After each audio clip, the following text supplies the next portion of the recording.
Okay, today we have Marilena Moruz. She's from the Iasi University of Romania, one of the probably the oldest university in Romania. She's been working for a while in Leuven, in Belgium, with Luc Branken and so on, other people, and she returned home a few months ago. So now today she's going to talk about a joint paper with Juan de Dios and myself. As you know, many years ago I studied real hypersurfaces in many ambient spaces. So I'm taking back the topic with the help of Juan de Dios and Marilena and so on. So Marilena, please, whenever you want to. All right. So hello everyone. I will first I will thank for the invitation to give the talk at the seminar in Granada. So I will talk about ruled real hypersurfaces in indefinite complex projective space, CPN, with index P. It's a joint work with Professor Miguel Ortega and Professor Juan de Dios Perez. So let's see our recent results.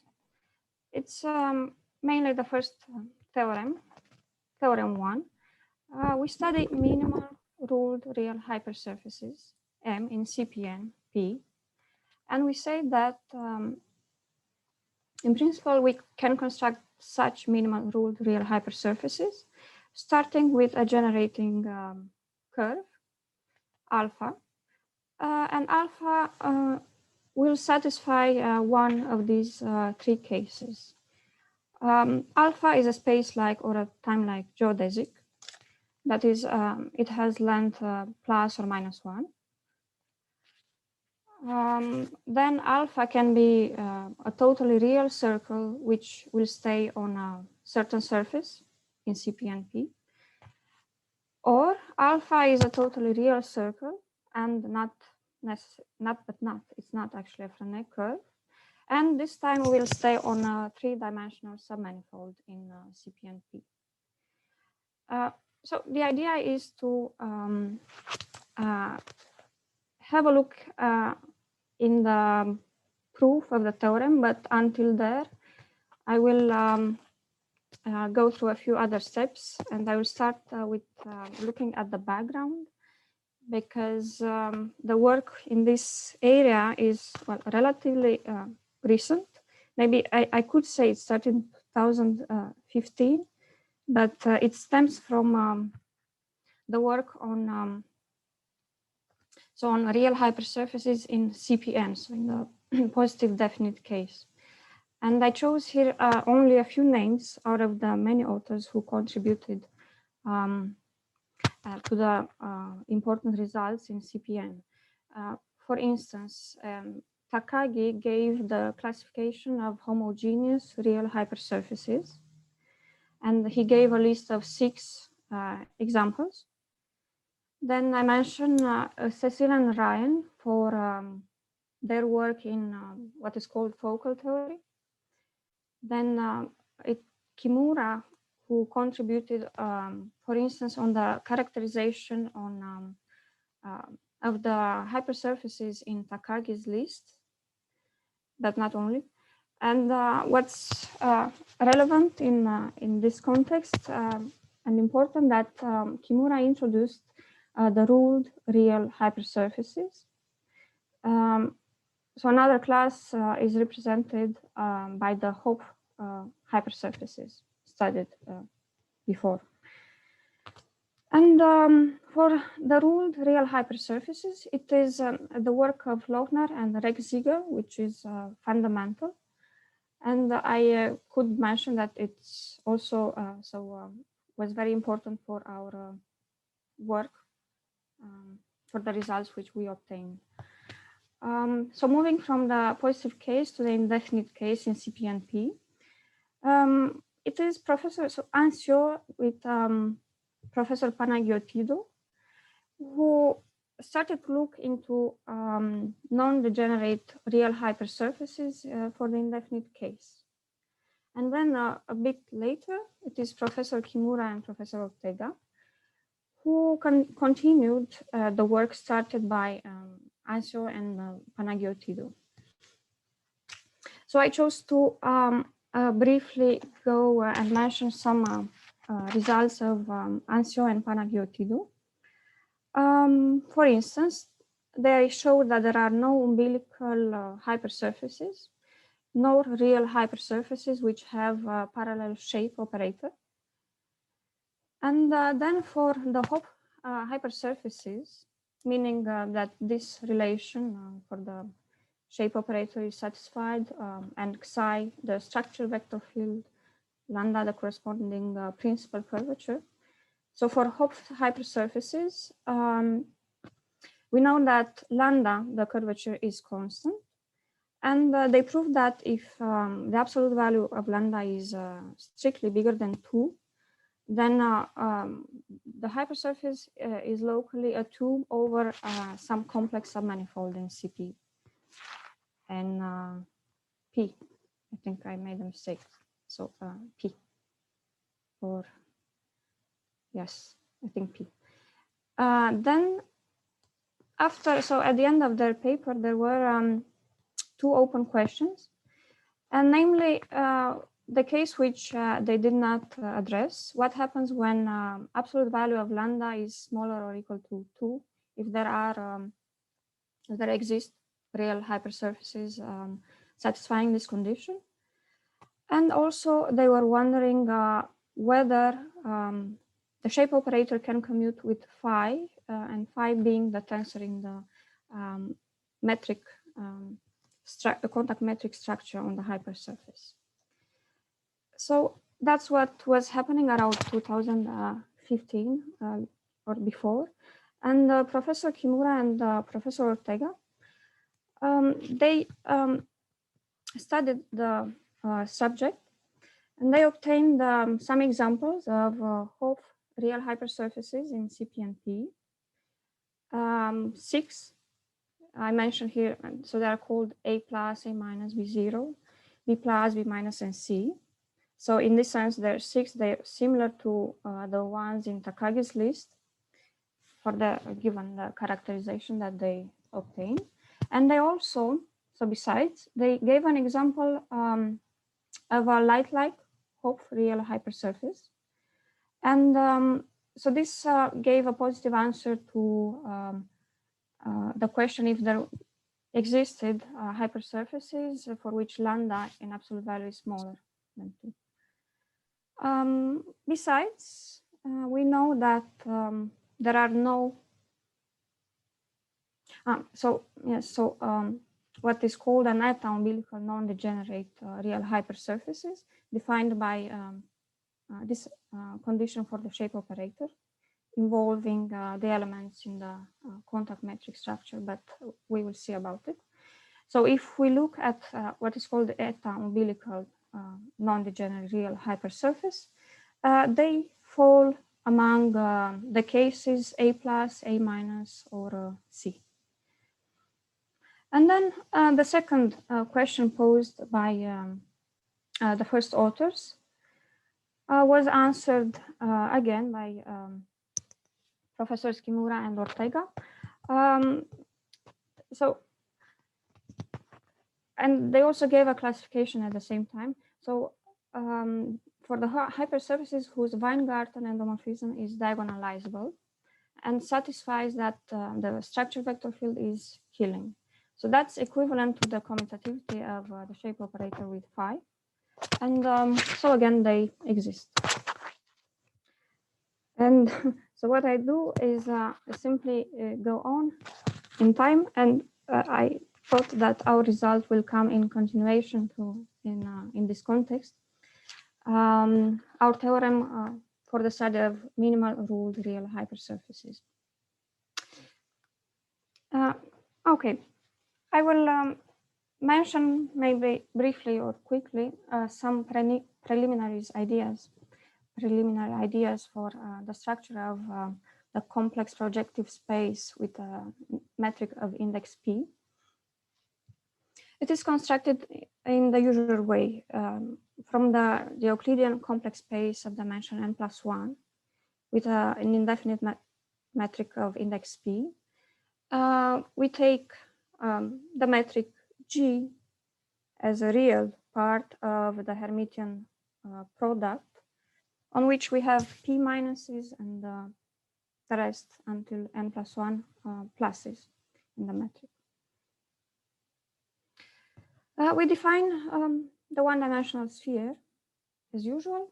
We define the hyperquadric, so the sphere at dimension 2n+1 with 2 p minuses on the metric, the unit sphere. So it is a Riemannian, semi-Riemannian manifold with index 2p, and we define having S1 and S2n+1. We define the action by the usual equivalence relation. And so we can define, I denoted here, we call it pi, but not as a plane p. So pi going from the 2n+1 dimensional sphere to the quotient space with the equivalence relation that we defined. So it's just the usual way, but on the factor space we take the metric G which we defined, and that's so that's actually the metric which makes P, so the only metric which makes P a semi-Riemannian submersion. So defined like this, endowed like this, the quotient space will become what is called the indefinite complex projective space with index P. So what we still need for computing, making computations on hypersurfaces on submanifold, we fix the Levi-Civita connection of the metric, tiled nabla. Then we can get the expression for the Riemannian tensor. It involves the metric as usual with the complex structure J. We know that, as expected, it has the CPNP has constant holomorphic sectional curvature 4, positive, and we will need the Gauss formula, so I mention it here. If I take the connection D in the complex space for the sphere inside the complex space, we have this the Gauss formula with the xi denoting the position vector. Okay, so about this, about our map pi, which goes from the sphere, the projection, which goes from the sphere to the complex projective space. We look at its differential, which goes between the corresponding tangent spaces. And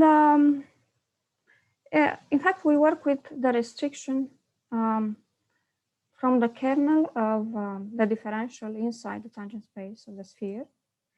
Because if we restrict it this way, we obtain an isometry.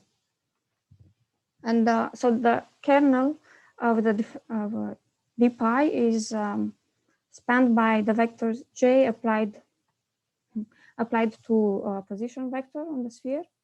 So they are mapped by the differential, they are mapped to 0.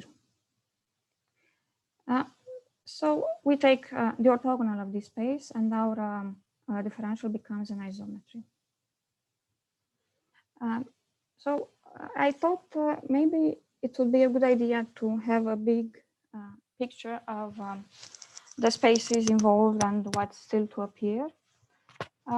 Probably, so we start, I think here, we start from the sphere, we go to the complex projective space with the projection pi. And at the level of the tangent spaces, we have the differential. And we take a plane, a hyperplane of maximal dimension, so pi of dimension 2n-1, real dimension. And we want, so pi to be a holomorphic plane, so invariant to the complex structure. And we look at the counter image through the differential at the level of the sphere. This h, the plane up there, and it has dimension 2n minus 1. So it's obviously here d pi is not the isometry, which as a restriction. But maybe I will simply announce. So that's so I will simply announce that we are interested in so to work with these hyperplanes, which will become after after we arrange things nicely, will become tangent spaces to some submanifolds, which are totally geodesic inside. So at the level of the sphere and correspondingly at the level of CPN.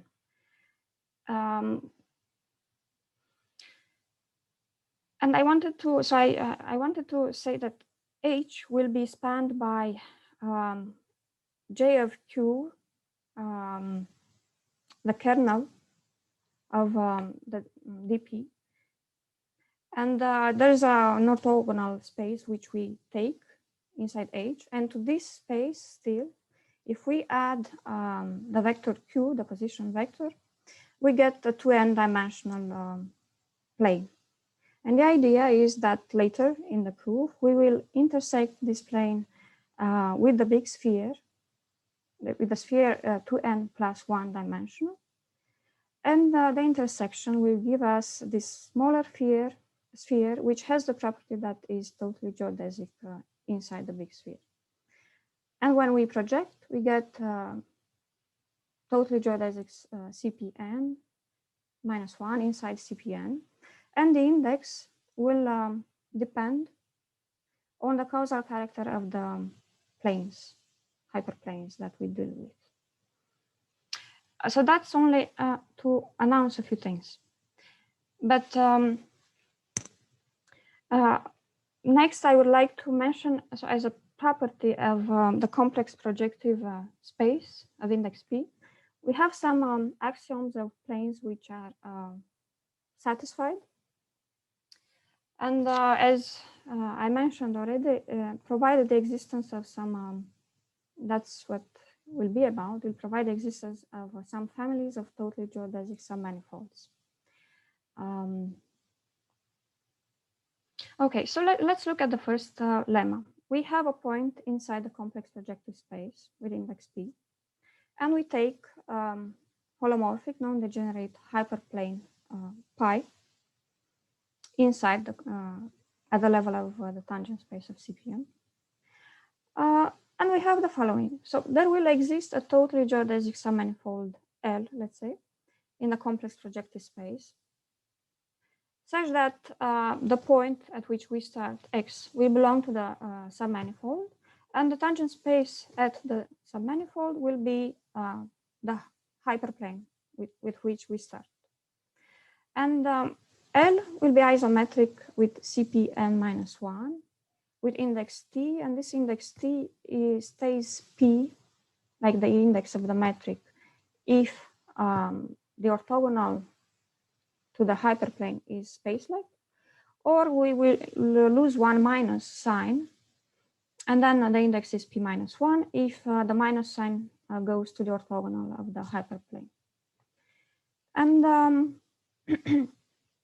what's more, two such totally geodesic submanifolds will be isometric. There are 3 lemmas in total for such nice properties, but I will stop, so I will mention them, but now I will look a little bit only at some intuitive ideas for the proof of the first lemma. So very, very roughly,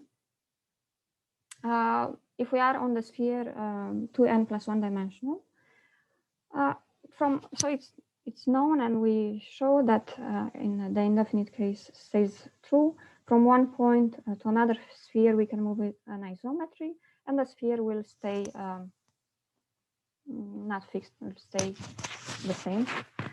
And then if we have 2 hyperplanes, so at 2 different points on the sphere, we have two hyperplanes which are holomorphic and have the same causal character, or time-like, space-like, then they are linked by an isometry on the sphere. So I can move one hyperplane into the other one by an isometry. And then what happens at a point on the sphere, I will take, let's say I will take two hyperplanes, H1 and H2. They are holomorphic as usual at maximal dimension 2n-2. And I suppose they have different causal character. At this step, we prove that there exists, for each of the hyperplanes, there exists spheres of the submanifold, which is a smaller sphere of dimension 2n-1, whose tangent space is one of these hyperplanes, depending on the causal character. So I have a sphere with index 2p and with index 2p-2, depending on the causal character of the hyperplane. And finally, basically to sum up the whole construction, what happens at one point of the sphere will happen at every point on the sphere. And so I start with a hyperplane. So I start with a point R, and I basically take the same properties as in step 3, just holomorphic. I have the maximal dimension and has some certain causal character. So I take such a plane H. And from point R, let's say I can move to another point Q by applying an isometry to the hyperplane, and I obtain, let's say, H3, another hyperplane. Here, so I stay at the point, at this point, and I can move the hyperplane into, I can determine its causal character basically. I move it by an isometry into a time-like or a space-like hyperplane. And once I know its causal character, I know from step 3 that there will exist this smaller sphere, which will be tangent to the hyperplane. And then once I obtained the sphere and I know the causal character, I move from that point to the initial point on the sphere, for instance. And therefore, I know that this property, I have it on the sphere. So this is roughly speaking. So the submanifold, I repeat, is this smaller sphere, which will be totally geodesic, obtained by intersecting the plane, as I mentioned, with the big sphere. The second lemma.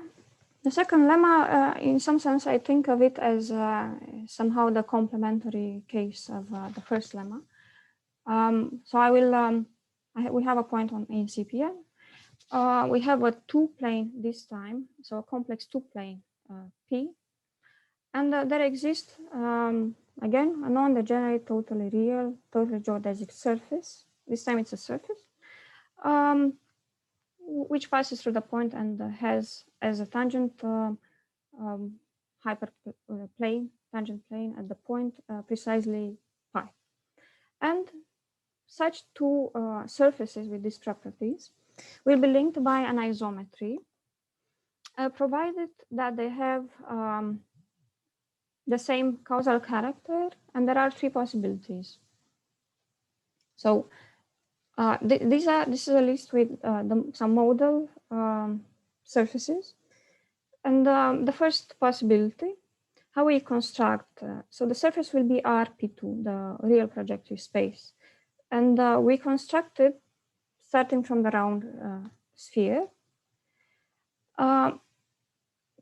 because we want to keep the pluses, we put the coordinates inside the big sphere at the end, because we organize our, so the sign of the metric, the signs of the metric will be minus, minus, and plus at the end.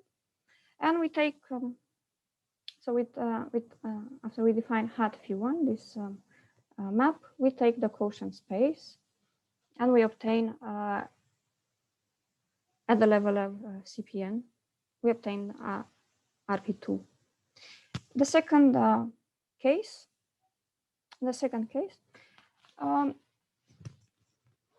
we start from if you want the sphere with two minuses on the metric.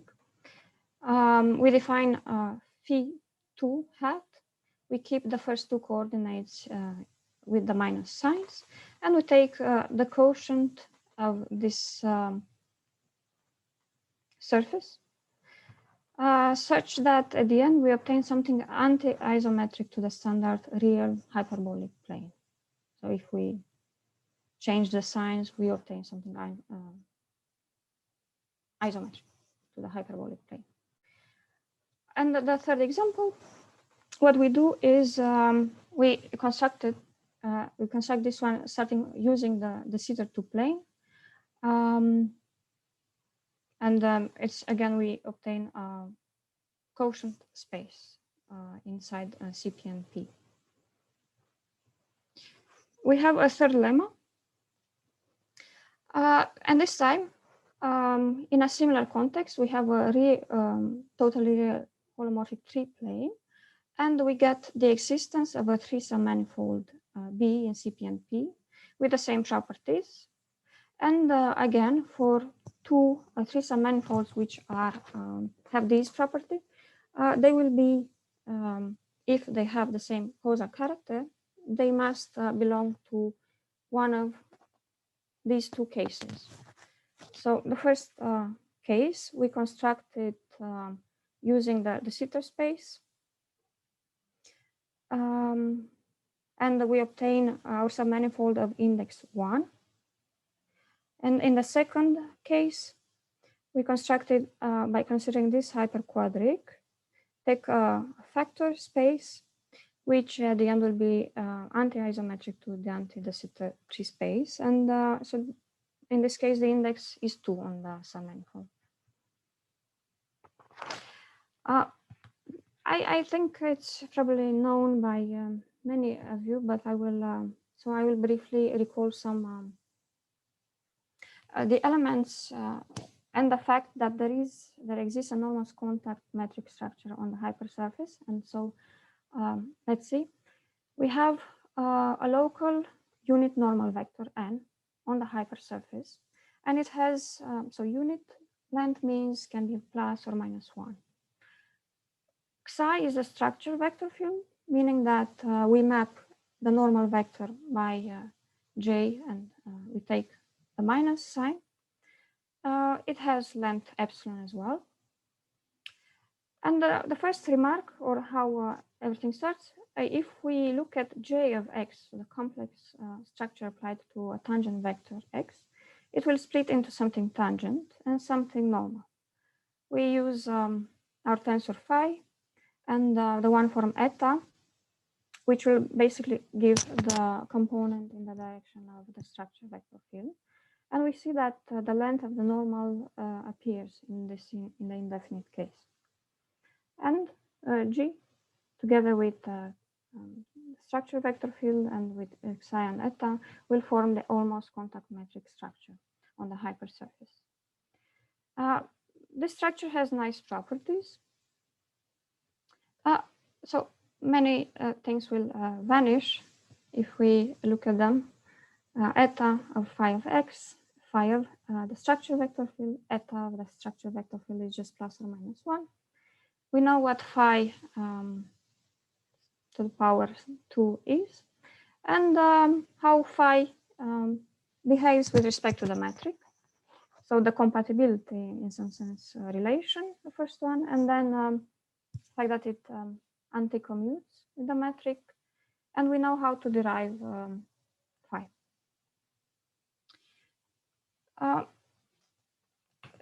So I look at the Gauss and Weingarten formulas. It's so in the normal, we will see why we have in the normal direction this component, which involves the shape operator. We have again the epsilon, which keeps appearing, and otherwise it's not. So deriving the normal vector is nothing special. We also know how to derive the structure vector field. involving phi and the shape operator. We need and we use in our computations the Kodati equation and the curvature operator. So they are expressed with by using the elements in the contact matrix structure. Normally, I want to talk about ruled real hypersurfaces, about this class of hypersurfaces. But for this, first I will give the definition for a Frenet curve of order R in CPNP. So we have a unit curve.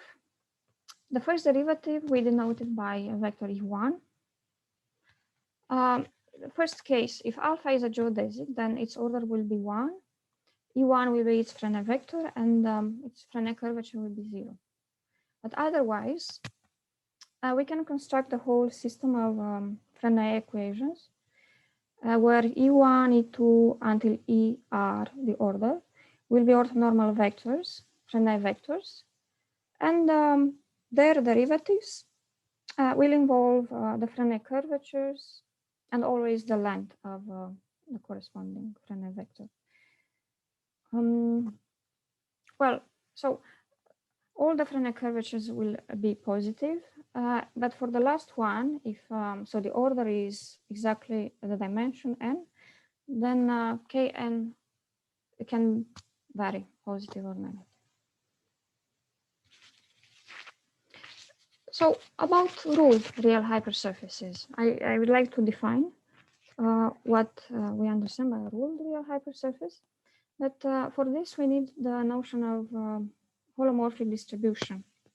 So at a point Q on the hypersurface, we will define the holomorphic distribution.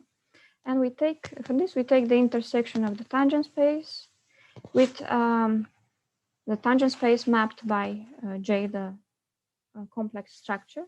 And it is actually the same as the orthogonal space to the structure vector field at the point. So for hypersurface, we say that it is ruled by definition if and only if D is integrable and it has totally geodesic leaves. But in fact, a more useful, handful condition, which is equivalent to the definition, is this one here. So we characterize M as being ruled if the metric between the shape operator and another tangent vector will vanish, will be zero. And I just defined Frenet curves. It was because I wanted to say what totally real circle is in CP and P, because it will appear, it appears in our main theorem. So as a circle, it will be a Frenet curve of order 2 with constant curvature. And since it's totally real, the two Frenet vectors will simply span a totally real plane, so with respect to J. Okay, so for the parametrization of the ruled real hypersurfaces, I made two things. So first, I will explain it intuitively. We start with a curve from an interval I to CP and P. It's a unit speed curve, which can be space-like or time-like. We take a complex holomorphic non-degenerate hyperplane of dimension 2n-1 for S, a parameter for the curve. And we look at the orthogonal, which will be spanned by alpha prime of J of alpha prime. And I say that there exists a totally geodesic submanifold L for which the tangent space will be our plane PS. And this L is not surprising, is isometric to CPN -1 with index T, with T explained as usual. If alpha is space-like, then the index stays the same P, otherwise becomes smaller, P -1. And when we put together all these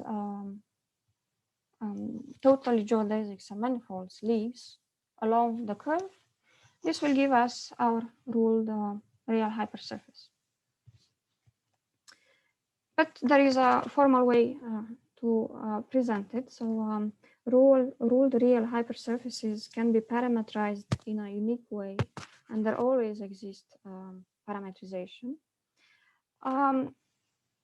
So for ruled real hypersurfaces, we'll start with the unit speed curve alpha.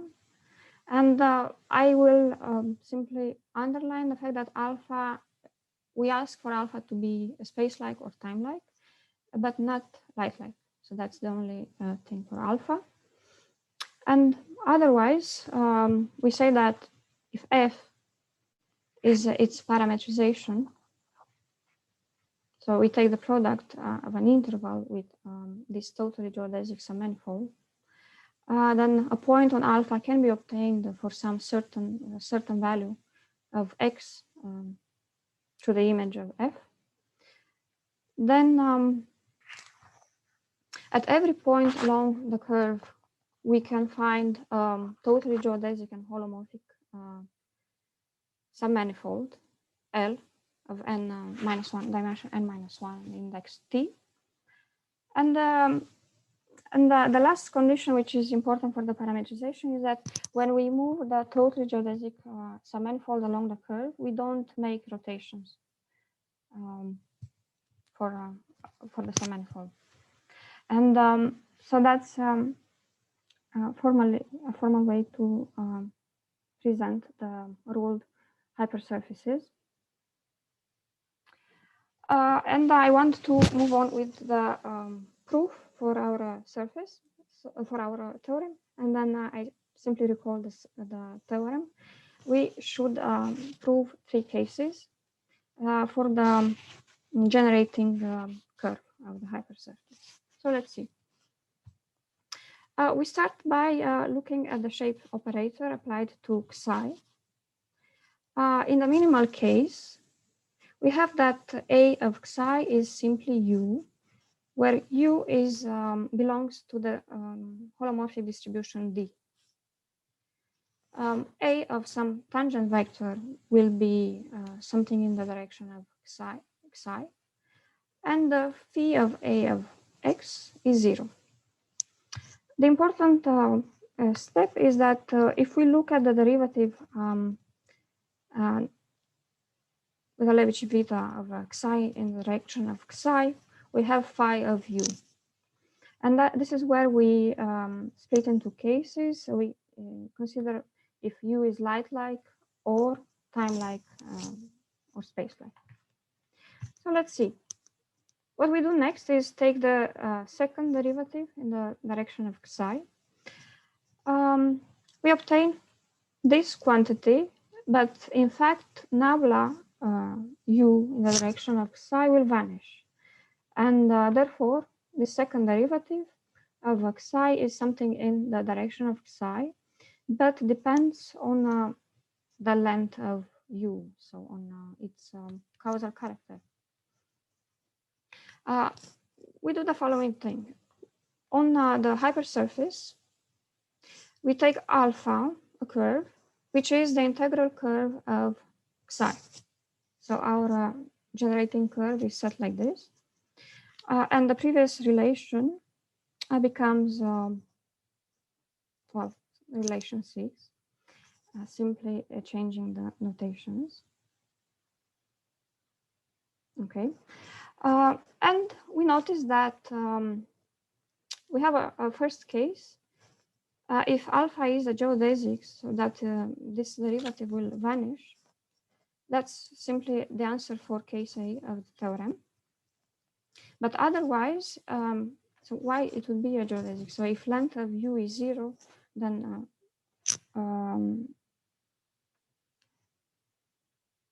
we have this derivative will vanish.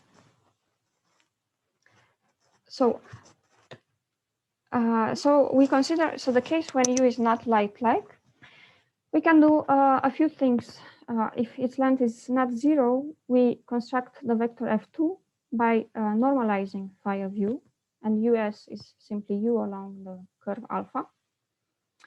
The sign for the metric of length of US, we call it epsilon2, and we define kappa 1 first curvature. It follows actually from the length of US, and it's a positive quantity. We set the first derivative of alpha to be f1 and f2 as defined before. We look at the derivative, actually, the derivative nabla f2 in the direction of f1, and here's where we define f3. And we know from the literature that f3 can be a light-like vector, could be.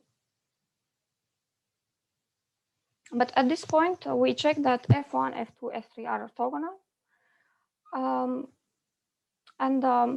So there are a few things. The first, the derivative of the curvature is 0.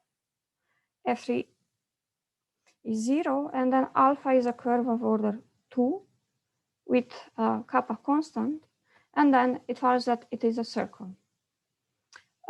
We look at what we call the holomorphic torsion, and we see that the torsion is 0. So that's this was actually telling me that it is a planar curve, but it's also a totally real curve, and this corresponds to case B in the theorem. Okay, so case B in the theorem is not over, because we should still prove that the curve which we obtained, the circle, stays on a surface, on a two-dimensional submanifold. So for this and this submanifold to be totally geodesic and totally real. And for this, we do the following thing. So alpha will be our totally real circle. At the point t0, we fix a point p, alpha of t0, and we have the vectors f1 and f2. Will span a totally real plane. And we know that f1 and f2 are not light-like. Therefore, we are in the setting of lemma 2, and we know that there will exist a totally real, totally geodesic surface with the nice wanted properties coming from lemma 2. And since alpha is a Frenet curve, we have the equations in the Frenet conditions, Frenet system. Good. So what we do, so here E1 is alpha prime. But what we do next, because so to oblige alpha to stay on a surface, because we know, so until now we have this point on the surface, only one point, the initial point. But to see why it actually stays on the surface, we take another curve beta on the surface, completely lying on a surface in CPN, at a starting point, beta passes through P like alpha, so they have a common point. We write the Frenet equations of beta included, so as a curve inside gamma. And we arrange for some initial conditions to be in our favor, so the starting point to be common for beta and alpha. The first vectors, so at the starting point to coincide for alpha and beta. And the important remark is that because sigma is totally geodesic in CPN, we have that the Frenet equations of beta are the same, both in sigma and in CPN. And that's actually shows that beta satisfies the same equations as alpha, or alpha the same equations as beta inside sigma, and therefore we have that alpha coincides with beta and is basically a curve on the surface. And we can say more about sigma, this surface which on which the circle lies, namely its causal character. So if we have, as in lemma 2, we take the plane spanned by F1 and F2, we know that its causal character will define the causal character of the surface, and given the list of modal spaces, it will be RP2 and what we denoted by S12 or H22, anti-isometric to the hyperbolic space. And that's for point B of the theorem. And I recall you that there is still point C in the theorem, where we had a three-sum manifold, the existence of a three-sum manifold on which the generating curve lies. And how we proceed is the same. Again, we obtain that the second derivative of the structure vector field is 0. And again, we take the integral curve of the structure vector field, and this goes faster, in some sense, the proof. We obtain a whole system of equations which is satisfied by alpha, but the difference is that here F2 is light. So with this observation, we can express F2 as the sum of two vectors, E1 being a time-like vector, E2 a space-like vector. And they are, so they are orthogonal, J of E2 or E1.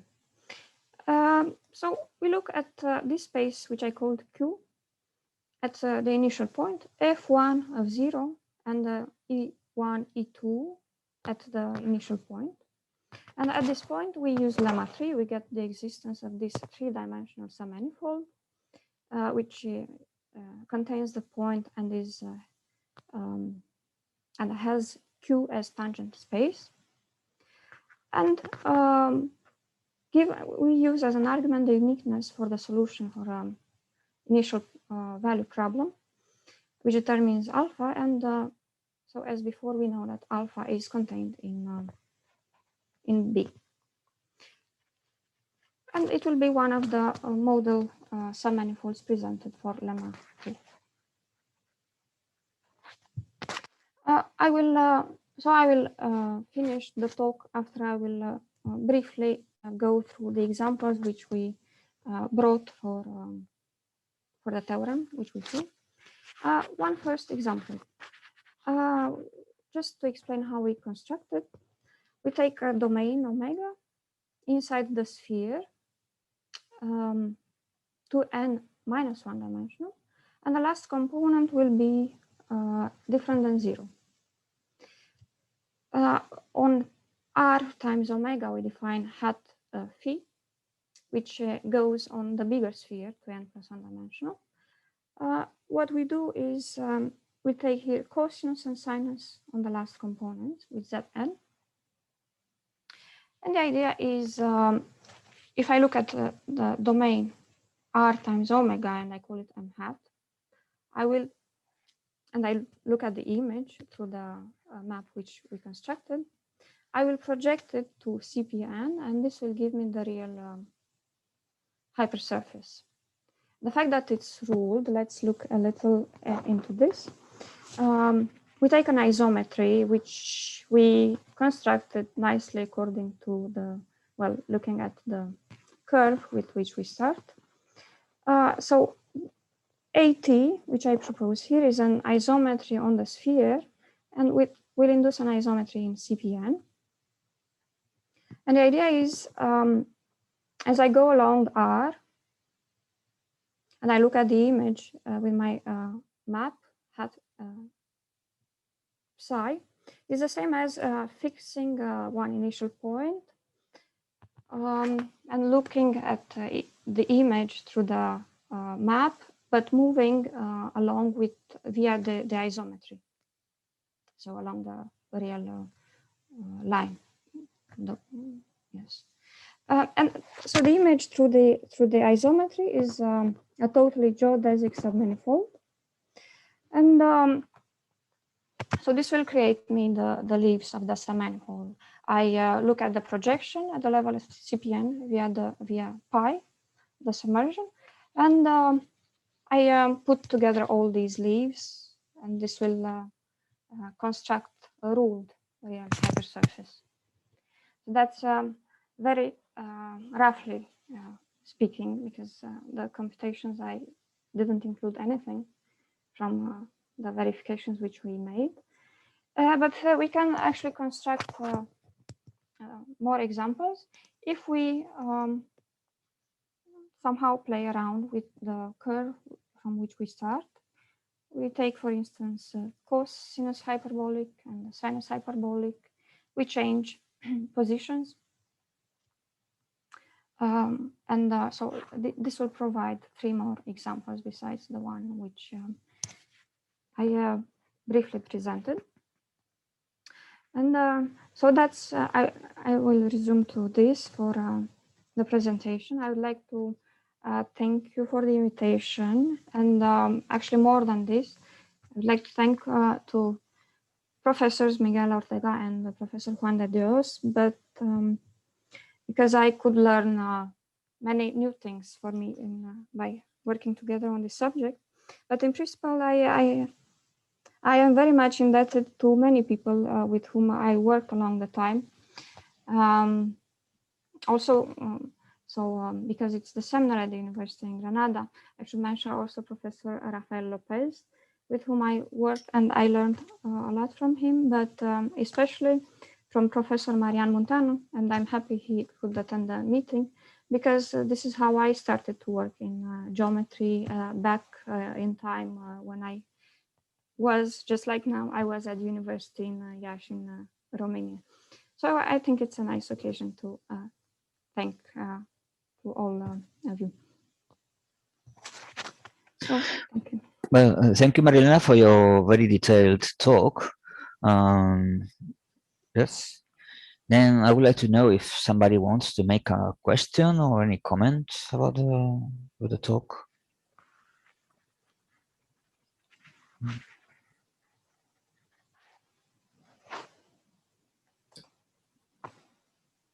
Well, just I would like to make a simple ideas that actually the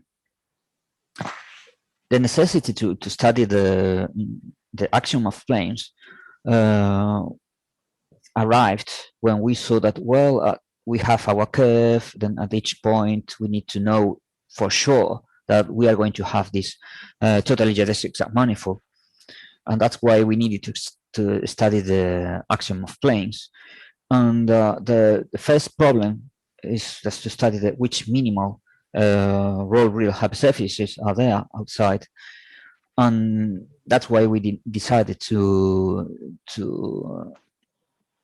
study these things. And we found that we had many cases far beyond the Riemannian case.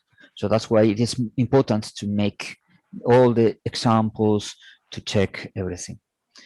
So, Marianne, if you want to make a question? Or...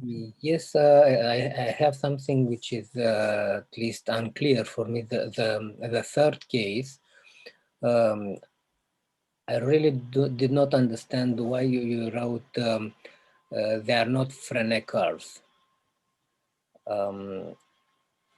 Probably because the positive definiteness is no longer valid or something. No, because of the pseudo-Riemannian.